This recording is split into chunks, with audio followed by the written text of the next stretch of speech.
Welcome to Yoga Explained, a 7-day challenge to help midlife women learn yoga from the beginning. My name is Laura and I have been a yoga educator for over 35 years. And one of the things I love more than anything is to introduce people to yoga and to really help you understand how to do the poses well. Because when we do them well, it helps keep our body safer, but you also get a lot more out of it. I mean, yoga can help you relax, regulate your nervous system, release built up tension in the body. It can help you build confidence, deepen your gratitude, help you let go of something that you're holding onto so you can surrender. It helps you have faith. I mean, there's so many things you can get out of your yoga practice when it's done well. Now, there are a few things I want to share with you before we get started. The first thing I want you to do is to be sure to honor your body. I'm going to give you modifications throughout the whole series for really common issues like knee discomfort, lower back, shoulder, but you are the ultimate guide for your yoga journey, right? So if it still hurts, please stop. Please listen to your body. When your body hurts, it's your body's way of saying, please stop. We want to not only listen to our body, but respond accordingly. Another thing you'll want to do is to set up a particular time in the day when you are going to do your practice. Now, I recommend making that whenever it is that is easiest for you to get to it. You may have this glorious dream of waking up at dawn and doing your yoga practice, but if you're not a morning person, that's not going to happen. And I also encourage you to intend to do it daily, but let yourself have some grace if you miss a day or two. Life happens. We're not always perfectly on time all the time, right? But at the same time, it's nice to build in a routine, because the more we can build in a routine, the more easily we are going to be able to get to our practice every day.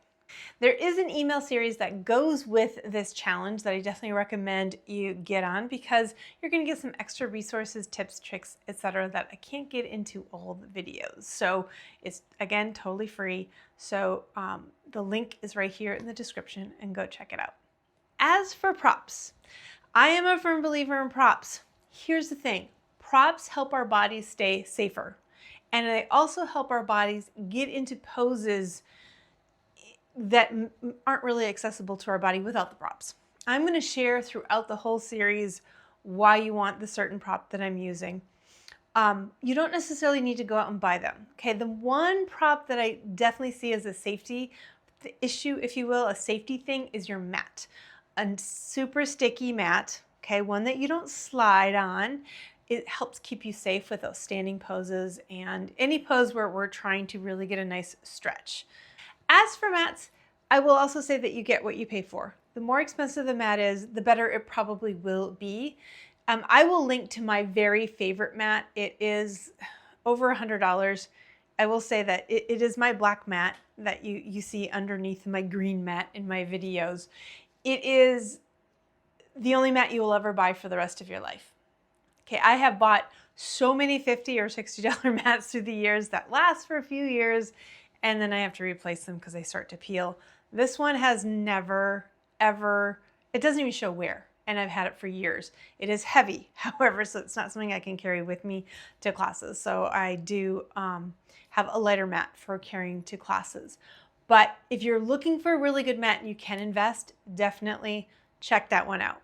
Now, other mats are going to be helpful for sure, and I never recommend that people invest unless you're really committed to your practice. Then begin to invest into some really nice props. The other props, your block, you can use a shoebox for most of our things. If it needs to be a little heavier because you need to put more weight on it, then you could use a thick book. For a strap, you can use a belt or scarf. You can use the strap from your robe. I also want you to have a firm blanket or cushion to sit on. This one is really important too.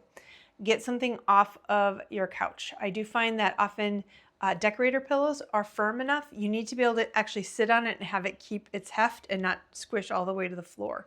Something that can work is like a bath sheet, a big towel, a beach towel. A fluffy blanket's not going to do it because it'll squish right down, right? You need to get some heft to it. The one I use all the time is a cotton blanket, the cotton Mexican blankets. They are fabulous for this because they're nice and firm, but they're also not itchy like an army blanket would be, which is another traditional yoga prop that we use. Okay, I think that covers everything. If you have any questions, please feel free to comment, reach out to me. Let me know what your questions are as we go along. If you want to keep going with me, I have a few ideas in mind, but I also do teach online every week. I have an online studio, so you can check out my schedule. I will link to it here. All right, so if you're ready, let's do this challenge.